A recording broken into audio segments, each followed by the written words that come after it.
The next type of method we're going to visit about when solving quadratic equations is when we can use the square root property. In the purple box, it says the square root property says if x squared is equal to k, where k just represents a number.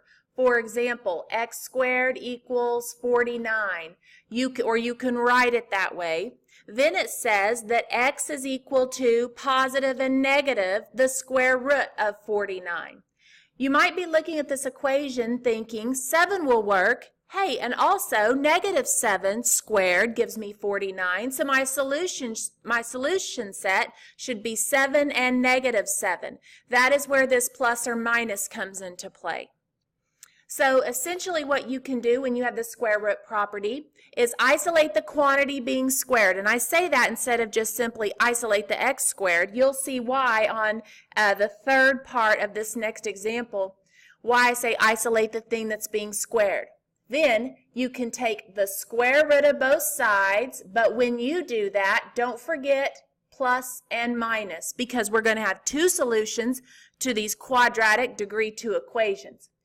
Now this thing would be x is equal to positive and negative square root of 49, and that is what this thing said right here, okay, which is, in our case, for our little example, positive and negative 7, okay?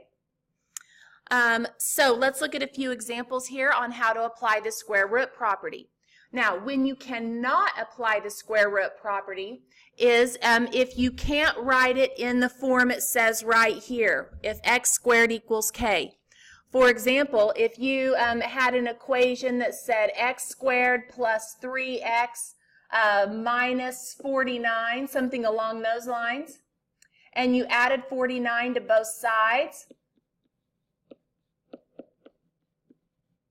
here the square root property is off the table as is, because we can't just take the square root of both sides and leave and have x, because this term right here, the 3x term, is messing us up. So that is when we cannot apply the square root property. Maybe this thing factors, I don't think it does, but we would have another way to solve this type of quadratic equation, but we're not there yet. Let's look at some examples where we can apply the square root property. Okay, on example 2, it says solve the equations by using the square root property. On our first example, w squared equals 121. We have w being squared, and that's isolated on a side by itself. So we are ready to just take the square root of both sides. When we do that, don't forget the plus or minus. So the square root of w squared simplifies to just be w. Bring down that plus or minus symbol, and the square root of 121, which can simplify. Square root of 121 is just 11. So you can write your solution set as positive and negative 11. There's two elements in there, and so if you want to kind of emphasize that, you could say 11 and negative 11. Those are our two answers.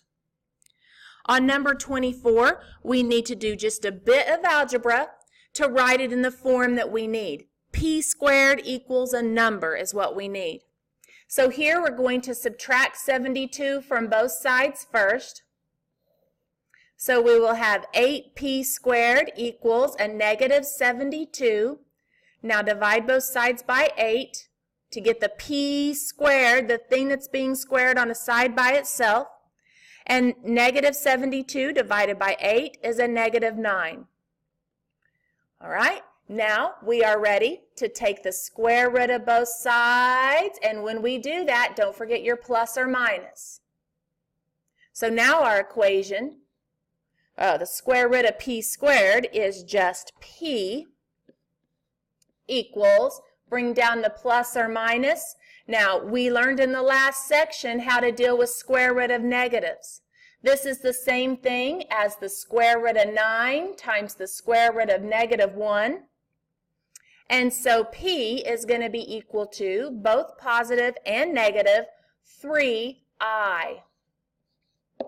The 3 came from the square root of 9, and square root of negative 1 is I. Remember that from section 1.3. So writing this in solution set form, you can say positive and negative 3I. Or you can expand it out and write it 3I and negative 3I. You could even go as far as to write it in complex number form, 0 plus 3I and 0 minus 3I, if you would like. And that does show that there is a relationship between these two solutions. We called those in the last section complex conjugates, where this is a plus sign and this is a minus sign. Those are complex conjugates. So over here on number 30, this illustrates why I say isolate the thing that's being squared. Because remember, our whole objective is to get in there and solve for A. And with the way that this is written, when we have something squared equals a number, we are ready right here to go ahead and take the square root of both sides. Now when we do that, over here with the number, don't forget the plus or minus.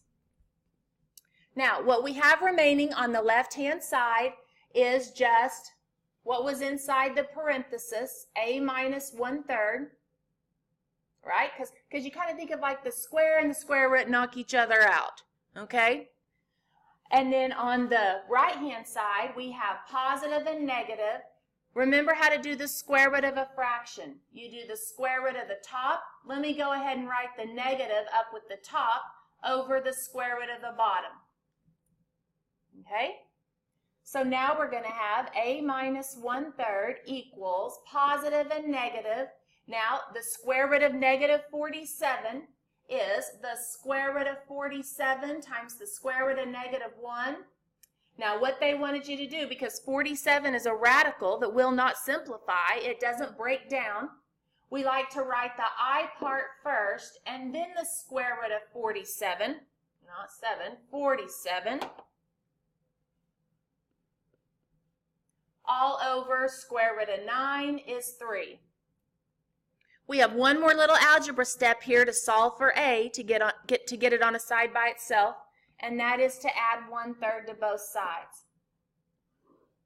So we have here A is equal to 1/3. Now bring down the plus or minus and then the rest of that mess. The I times the square root of 47 over 3. That is a pretty decent answer. But what you'll usually see, since we do have a common denominator, is they will go ahead and combine these fractions together and write all of that over 3. So the way we combine that is we just say 1, so you see the 1/3. So we have 1 plus or minus I times the square root of 47 all over 3. Now, to write that in the solution set form that they love, just put it in a solution set, okay? We have 1 plus or minus I times the square root of 47 all over 3. Now again, if you wanted to break it apart like we did over here on this last example and write it as a complex number in the form A plus BI, here's what you would get, okay? You would have it would be more like what we had up here in the circle, okay? You would have 1/3 plus, let me write it like this, square root of 47 over 3, I, okay? And then the 1/3 minus square root of 47 over 3, I. And again, you can see now if we write it like that, that our solutions are a pair of complex conjugates.